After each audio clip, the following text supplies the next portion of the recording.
Ang atong unang pagbasa, atong ebanghelyo, naghisgot og kaluwasan natong tanan batok sa atong kaaway. Nya kining maong kaaway buntogon sa atong manluluwas nga gipakatao sa mahal nga Birhen Maria, og ang nag-una niya mao si Juan nga magbubunyag. 2,000 years ago nataw kining maong manluluwas og mibuntog sa atong kaaway nga magdala kanato ngadto sa landong sa kamatayon. Kumusta naman ron? Naa pa mo'y kaaway o wa na? Lingi ay mong tupad. Naa pa kay kaaway? Naawa. Wa nagay klaro. Kining atong kaaway nga gihisgutan, usa ni kakaaway nga wa say kamatayon. Sige ra gid tag away ani hangtod sa katapusan sad sa kalibutan. Mao na ang ato sang kaluwasan, ang naghatag sa kaluwasan, wa say kamatayon. Sige ra gid ni siya luwas nato hangtod sa katapusan sa kalibutan.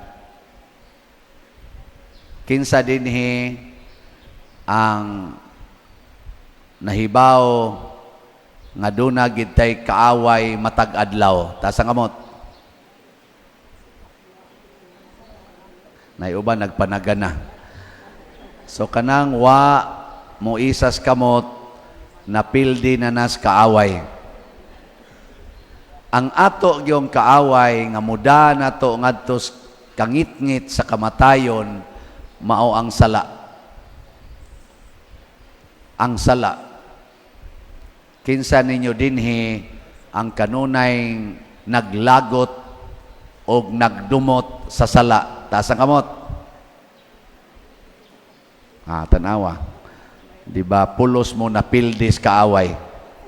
Amiguhon gay na nimo, higugmaon gay na nimong sala, pildi na ka.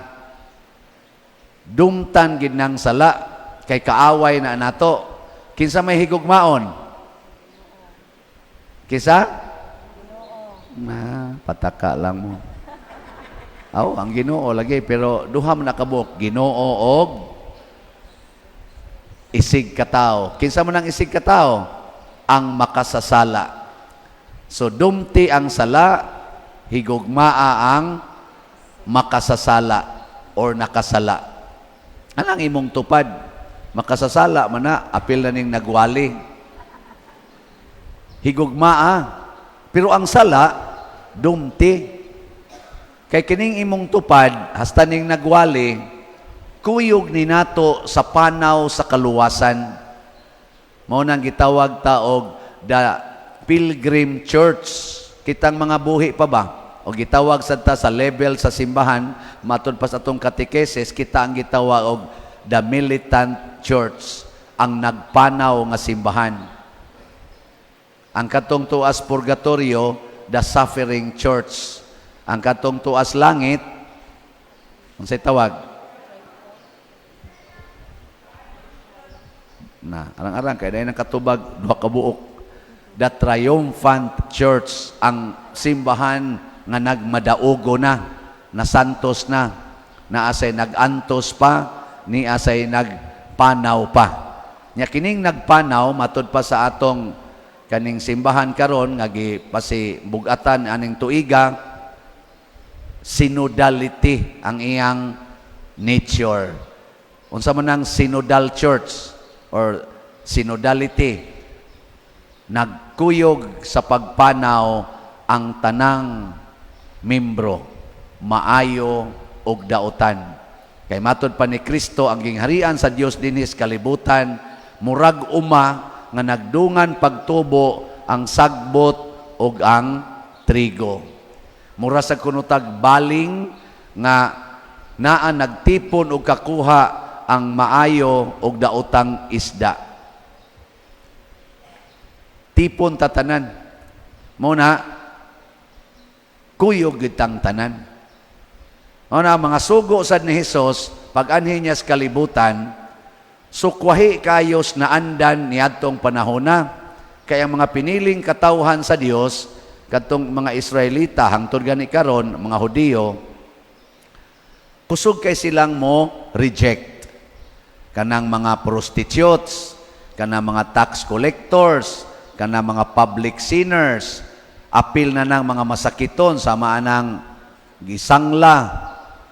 Di na nila pasudlon dinhi sa kanang ilang worship, sa sinagoga, sa templo, di na kasud. Adto ra ginaslayo. Nya kinsa sadtong mga leaders or mga membro nga makasud sa worship, nya muhikap aning prostitute, muhikap aning sanlahon, labi na yung makig-istorya-istorya, makigkuyog-kuyog sa mga makasasala, i-reject na po na nila.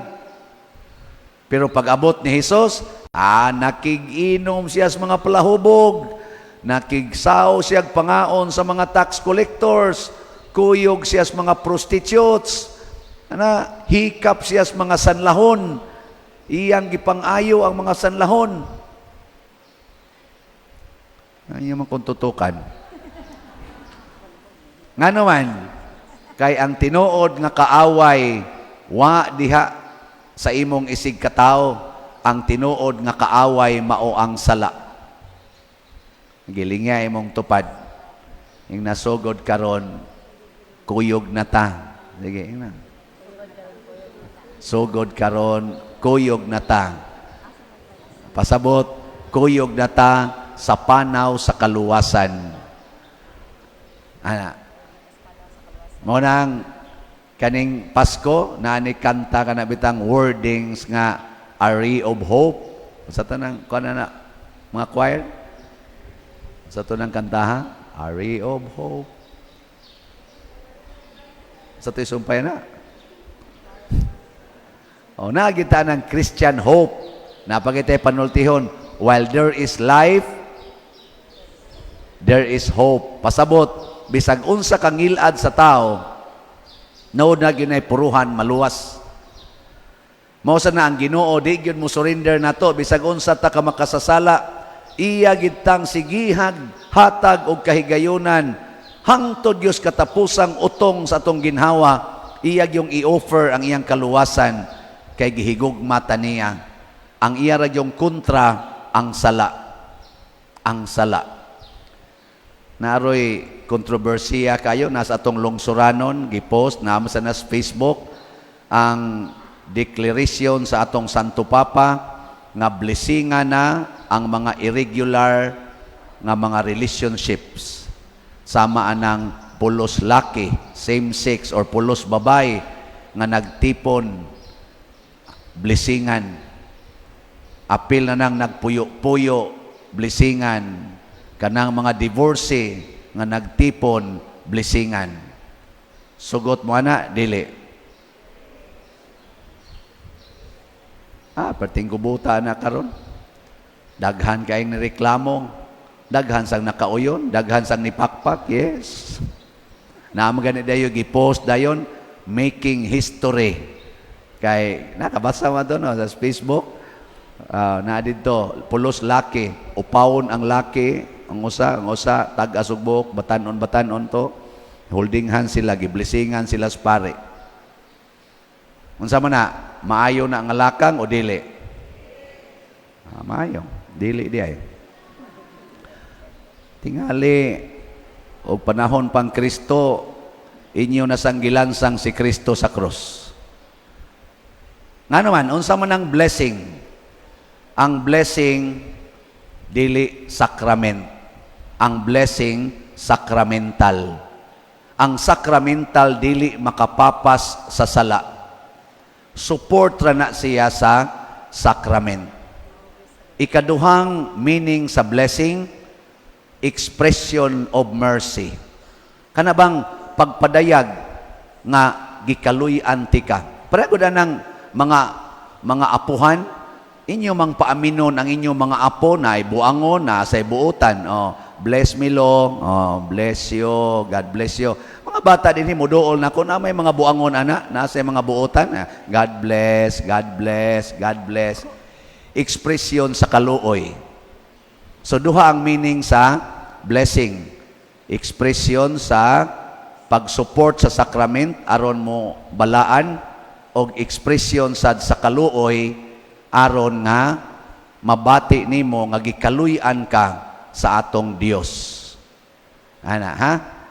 Muna ang blessing, ang sakramento dili ihatag sa same-sex union, sa mga nagpuyo-puyo, sa mga divorcee nga wala pa gyud ma-settled ang ilang kinabuhi, o sa nagkabit-kabit, dili ihatag ang sakramentos kasal. Ang sakramentos kasal maoy makapapas og sala nga sexual. Pero ang blessing dili makapapas. Nya nganong blessingan man sa simbahan pagpakita nga kuyog tas panaw. Para ko dinhi blessingan mo ana, niya may mga buangon dinhi, niya may nagkabit-kabit dinhi. Niya may nagtipon-tipon dinhi pulos babae, pulos laki. Atong blessingan tanan. Hasta pagkalawat, dili man maigos kilat kadtong nagkabit-kabit, niya mo dawat og kuan, makakaon man tanan. Ana?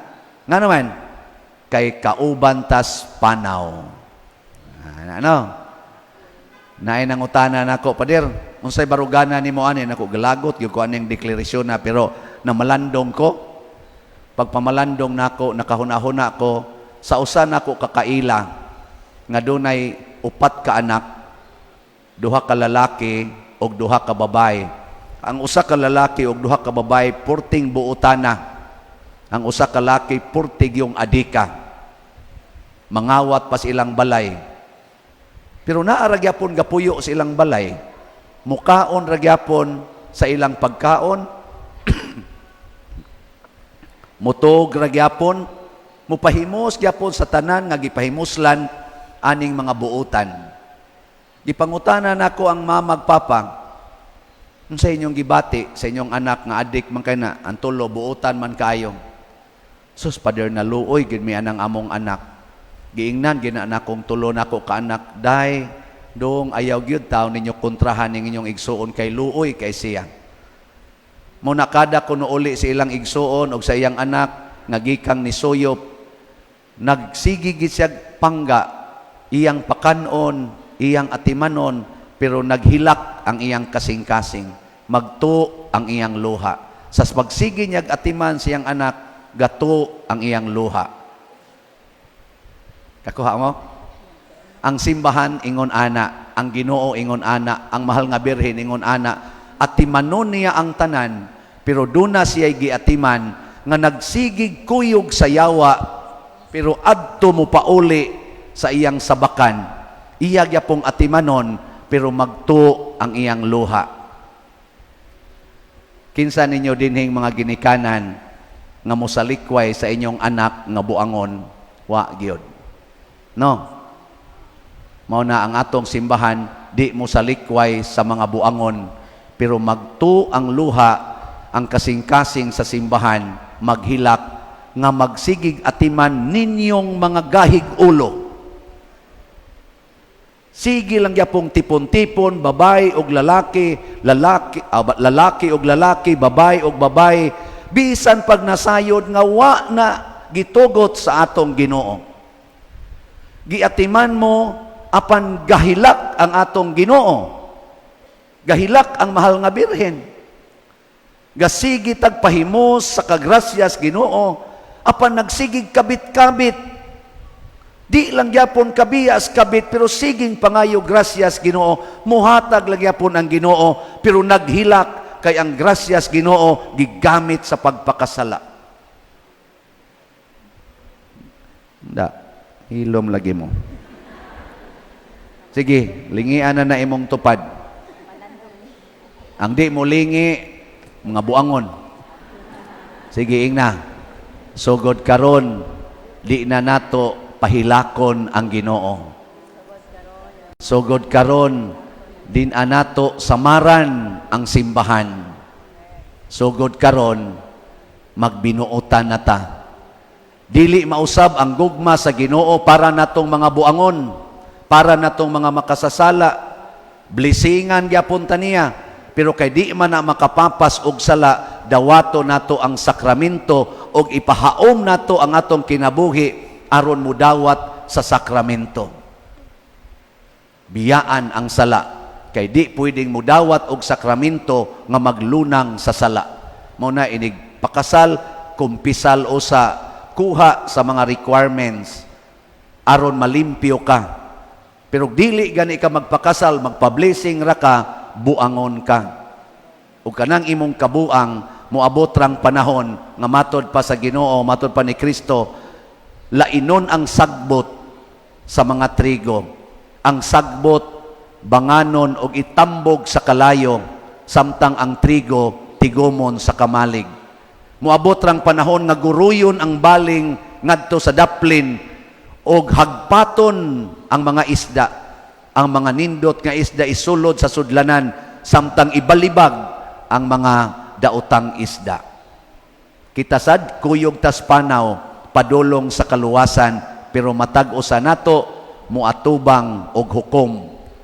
Ikaw nga nagsigig daan ang sala, tuay butangana nimo ang kalayo nga way katapusan.